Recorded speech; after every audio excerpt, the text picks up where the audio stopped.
ஸ்ரீ சங்கராடி நேயர்களுக்கு நமஸ்காரம். இந்த இனிய காலை பொழுதிலே உங்கள் அனைவரையும் சுபதினம் நிகழ்ச்சியில் சந்திப்பதில் மிக்க மகிழ்ச்சி. இன்று 8/2/2025 இந்த நாள் எப்படிங்கிறத பார்க்கலாம் வாங்கோ. இன்றைய தினம் குரோதி வருடம் தை மாதம் 26ஆம் தேதி சனிக்கிழமை. திதி பார்த்தோம்னா வளர்பிறை ஏகாதசி திதி இரவு 8:16 வரைக்கும் இருக்கு. அதனை தொடர்ந்து வளர்பிறை துவாதசி திதியானது வந்து விடுகிறது. இன்னைக்கு நட்சத்திரம் பார்த்தோம்னா மிருகசீர்ஷ நட்சத்திரம் மாலை 6:05 வரைக்கும் இருக்கு.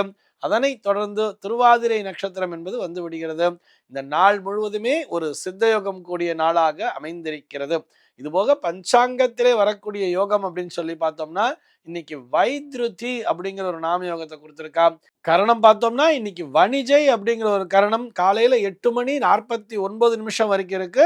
அதனை தொடர்ந்து பத்ரை என்கின்ற கரணமானது வந்து விடுகிறது. இந்த நாளானது ஒரு சமநோக்கு நாளாக அமைந்திருக்கிறது. இன்னைக்கு என்ன ஸ்பெஷல் அப்படின்னு சொல்லி பார்த்தோம்னா இன்றைய தினம் பஞ்சாங்கத்திலே சர்வ ஏகாதசி அப்படிங்கிறத கொடுத்திருப்பா. இந்த ஏகாதசிக்கு ஜெயா ஏகாதசி என்ற பெயரை வைத்திருக்கிறார்கள். ஆக சர்வ ஜெயா ஏகாதசி என்றும் ஒரு சில பஞ்சாங்கத்திலே கொடுத்திருப்பார்கள். இது போக வைசிரா அப்படின்னு சொல்லியிருப்பா. வைசிரான்னு சொன்னோம்னா வைத்ருதி சார்த்தம். இன்றைய தினத்திலே வைத்ருதி யோகம் என்பது இருப்பதால் இந்த நாளானது அந்த ஷண்ணவதின்னு சொல்வா, ஒரு வருடத்திலே 96 நாட்கள் முன்னோர் வழிபாட்டிற்குரிய நாட்களாக இருக்கிறது.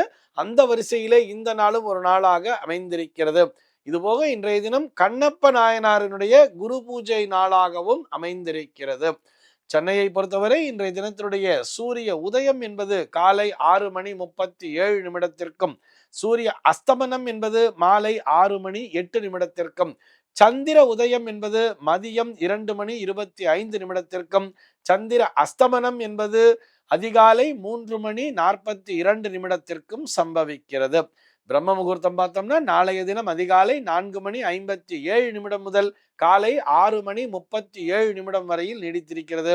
சென்னையை பொறுத்தவரை இன்றைய தினத்தினுடைய ராகு காலம் என்பது பகல் 9:30 முதல் 10:56 வரையிலும், யமகண்டம் என்பது மதியம் 1:49 முதல் 3:16 வரையிலும், குளிகை காலம் என்பது காலை 6:37 முதல் 8:03 வரையிலும் சம்பவிக்கிறது. தினாந்தம் பார்த்தோம்னா இன்றைய தினம் இரவு 1:56 கொடுத்திருக்கா. சூலம் பார்த்தோம்னா இன்றைக்கு கிழக்கே சூலம் காலை 9:41 வரையில் அந்த சூல தோஷம் என்பது உண்டு. அதற்குரிய பரிகாரமாக தயிர் அருந்திவிட்டு கிழக்கு திசையை நோக்கி பயணிக்கலாம் அப்படிங்கிறதையும் சொல்லி இருக்கா.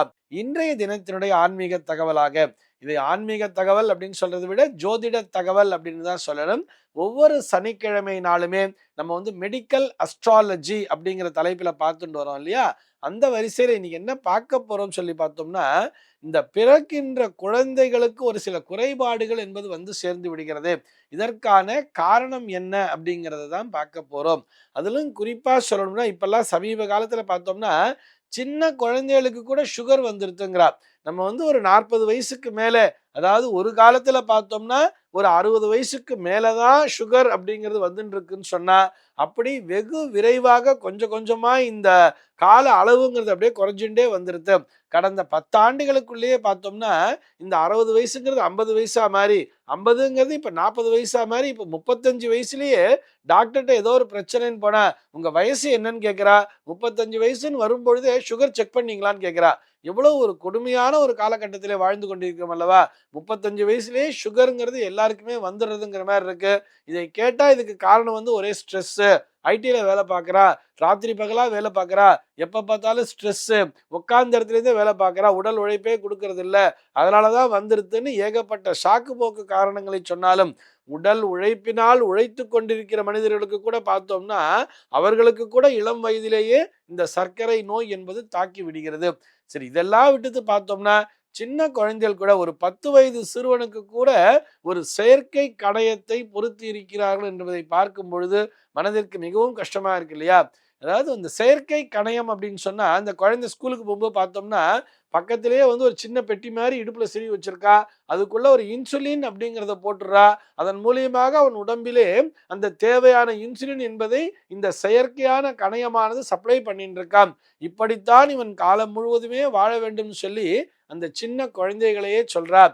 இது போக இந்த சிறிய குழந்தைகளுக்கு கூட ரொம்ப பெரிய குறைகள் இருக்கிறது அப்படின்னு சொல்லி பார்த்தோம்னா, அதுல ஒரு சமீப காலத்துல ஒரு ரிசர்ச் என்ன சரிவா சொல்றது, இந்த மாதிரி இந்த குழந்தைகள் எல்லாம் நம்ம சர்வே எடுத்து பார்க்கும் பொழுது, அதுவும் இந்திய குழந்தைகள், இந்திய தம்பதியருக்கு பிறந்த குழந்தைகள் எடுக்கும் பொழுது, பெரும்பாலும் இந்த குழந்தைகள் அந்நிய தேசத்திலே பிறந்த குழந்தைகளாக இருக்கின்றன அப்படின்னு சொல்றார்.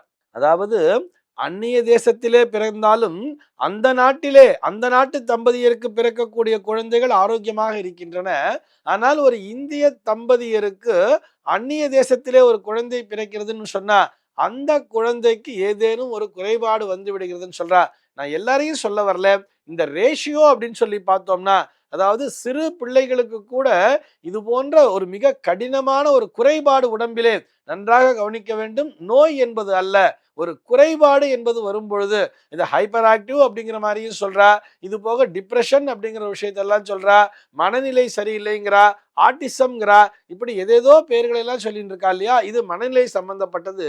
இது போக பிசிக்கலா கூட உடம்பு ரீதியா பார்த்தா கூட சரியானபடி காது கேட்கல, கண்ணில் சரியா பவர் இல்லை அப்படிங்கிறதெல்லாம் பார்த்தோம்னா, பெரும்பாலும் நம்ம எடுத்துக்கும் பொழுது இந்த ரேஷியோஸ் அப்படிங்கிறது ஒரு ஸ்டாட்டிஸ்டிக்கல் ஒரு ரிப்போர்ட் எடுத்து பார்க்கும் பொழுது இந்த இந்திய தம்பதியருக்கு அந்நிய தேசத்திலே பிறந்த குழந்தைகள் பெரும்பாலும் இது போன்ற பாதிப்பிற்கு உள்ளாகின்றன அப்படிங்கிற ஒரு சர்வே ஆனது சொல்றது. இதற்கு என்ன சார் காரணம்?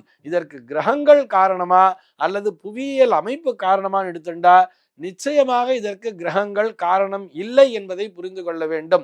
புவியியல் அமைப்புதான் காரணம். கிரகங்கள் காரணமா இருந்தா அந்த ஊர்ல பிறக்கிற எல்லா குழந்தைகளுக்குமே அந்த மாதிரி தானே பிரச்சனை இருக்கணும். அந்த ஊரிலே அந்த நாட்டிலே வசிக்கக்கூடிய அந்த நாட்டு தம்பதியருக்கு அந்த பிரச்சனைங்கிறது இல்லை. ஆனால் இங்கிருந்து குடிபெயர்ந்து சென்றார்கள் அல்லவா, இவர்களுக்கு பிறக்கின்ற குழந்தைகளுக்குத்தான் இப்படி பிரச்சனை வருகிறதுன்னு சொன்னா அடிப்படையான ஒரு சின்ன சின்ன விஷயத்தெல்லாம் நம்ம யோசிச்சு பார்க்கணும் இல்லையா. இப்படியே யோசிச்சு பாருங்களேன். நம்முடைய இந்தியர்கள் என்று வரும்பொழுது இவர்கள் சராசரி உயரத்தில் இருப்பார்கள். தலைமுடி என்பது கருப்பாக இருக்கும், கண்ணிலே இருக்கக்கூடிய கருவிழி என்பது கருப்பாக இருக்கும். அப்படியே நீங்க மேலை நாடுன்னு சொல்லும் பொழுது ஐரோப்பியர்களாகட்டும் அல்லது அமெரிக்கராகட்டும் இவர்களெல்லாம் பார்த்தோன்னா தலைமுடிங்கிறதே ப்ரௌனிஷா தான் இருக்கும். அதே மாதிரி கண்ணில் இருக்கிற அந்த கருவிழி கூட ப்ரௌனிஷா தானே இருக்கும். நிறத்தின் அடிப்படையிலேங்க வேறுபாடுங்கிறத பார்க்கிறா. ஆப்பிரிக்கர்கள் பார்த்தோம்னா நம்மை விட அதிக கருப்பா இருப்பா. இதே சீனால போய் பார்த்தோம்னா இந்த பக்கம் கிழக்கு சீன ஜப்பானிய நாடுகள் நம்மை விட உயரத்திலே குட்டையாக இருப்பார்கள். ஆனால் ஐரோப்பியர்கள் நம்மை விட உயரத்திலே ரொம்ப அதிகமா இருப்பா. அங்க ஆவரேஜாவே எல்லாருமே 6 அடியே தாண்டி தான் இருப்பா. 6 அடி 4 அங்குலம் எல்லாம் சர்வசாதாரணமா இருக்கான்னு சொன்னா அதற்கு காரணம் அந்த புவியியல் அமைப்பு தானே. அவ்வளவு ஏன் நம்ம நாட்டிலே நம்ம எடுத்துட்டா கூட அந்த ஊர் தண்ணிப்பா, அதனால அவங்க செழுமையா இருக்காங்கன்னு சொல்லி பொதுவா சொல்லுவாங்க தெரியுமா. ஒரு நகைச்சுவைக்காக சொன்னாலும் கூட அதுதானே நிஜம். ஒரு மனிதரை பார்க்கும் பொழுதே அல்லது ஒரு பெண்மணியை பார்க்கும் பொழுதே இவர் மலையாள தேசத்தை சேர்ந்தவர், இவர் கேரளாவை சேர்ந்தவர் என்று சொல்கிறோம் என்று சொன்னால், அவர்கள் செழிப்பாக வளமையாக இருக்கிறார் என்று சொன்னால் அந்த ஊரினுடைய தண்ணீர் ராசி, அந்த ஊரினுடைய புவியியல் அமைப்புன்னு சொல்றா இல்லையா.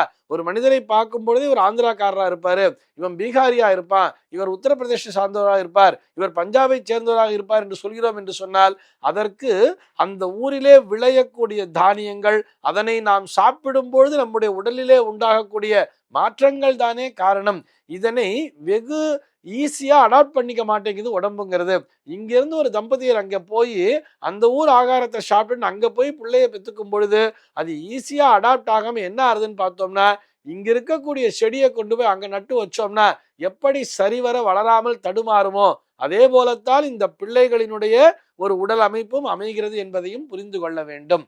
இந்த தகவலோடு இன்றைய தினம் நான் உங்களிடமிருந்து விடைபெற்றுக் கொள்கிறேன். மீண்டும் உங்கள் அனைவரையும் நாளைய தினம் ஒரு சுவாரஸ்யமான தகவலோடு சந்திக்கிறேன். எம்பெருமானினுடைய திருவருளினாலே இந்த நாள் உங்கள் அனைவருக்கும் சுப தினமாக அமைவதற்கு வாழ்த்துக்கள்.